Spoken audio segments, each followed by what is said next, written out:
The mystery of U-51 sinking, submarine warfare in the Atlantic. August 1940, the Bay of Biscay. This was not a place of grand fleet battles or sweeping air raids. It was a battlefield of sound, of pressure, silence, and precision. And beneath the surface, one of Germany's most experienced U-boats was preparing for war. U-51 of the Type 7B class. To the average observer, a 7B boat was just another submarine. But those who knew the engineering behind them understood otherwise. U-51 was 66.5 meters long with a beam of 6.2 meters. She displaced 753 tons on the surface, 857 submerged, and had an operational depth rated at 230 meters, with a crushed depth speculated to be over 250 meters. Her power came from two-man diesel engines generating nearly 2,800 horsepower combined, and two Brown Boveri and Sae electric motors for silent running.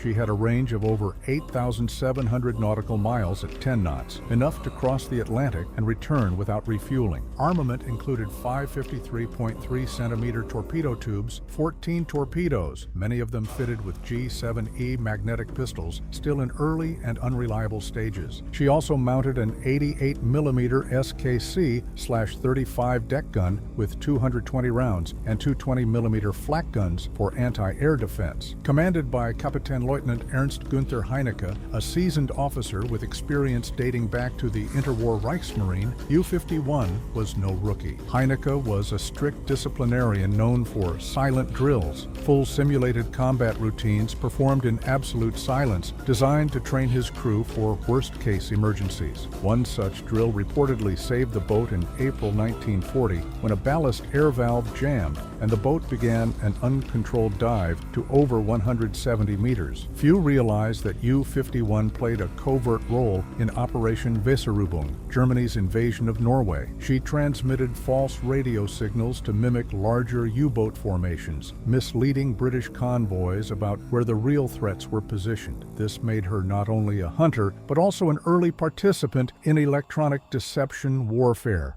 long before the term was coined. By August 1940, U-51 had already sunk over 31,000 tons of enemy shipping, including the British auxiliary cruiser Transylvania. She was considered a high-performing boat, and some within the Kriegsmarine Command in Kiel even proposed transferring Heinecke to a shore command post. But Heinecke declined. He wanted to finish what he had started in the Atlantic. U-51 left Lorient with a full loadout, 14 torpedoes, deck gun ammo, and provisions for 35 days. Her route was standard, west past Ireland, south toward Gibraltar. Radio silence was absolute. And then, silence turned permanent. 3 days into the patrol, she disappeared. No distress call, no emergency buoy. Kriegsmarine simply marked her as missing. Rumors spread, a self-detonation from a faulty G7E, a surface raid, a mine. But decades later, a declassified Royal Navy file confirmed the unthinkable. U-boat sunk by submarine action.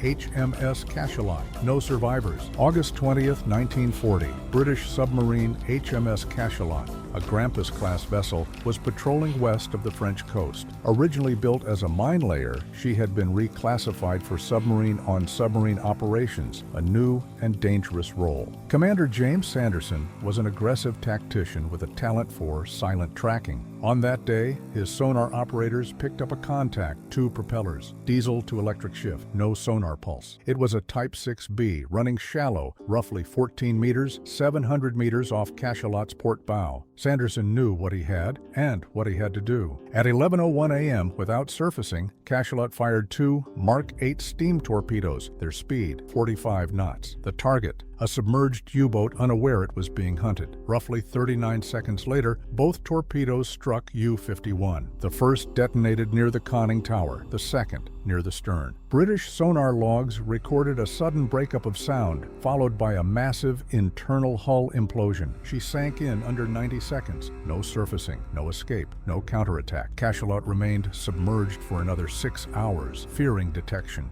Only that night did she send a single coded message to Portsmouth. U-boat destroyed. Mission complete. Why U-51 still matters. Few naval engagements during World War II involved two submarines, both submerged, in direct combat. This was one of them, and U-51 never saw it coming. Her wreck lay undetected for decades. Post-war analysts didn't confirm the coordinates until the 1980s, when sonar imaging of the Bay of Biscay revealed a fractured hull section matching WWII specifications. The story of U-51 was nearly lost, buried under waves, war records, and forgotten crew lists. But history remembers those who disappear, especially when silence hides a lesson. U-51 reminds us of how fast the balance of power could shift, how even a well-trained crew, a seasoned commander, and a reliable boat could be gone in seconds, victims not of chance, but of innovation.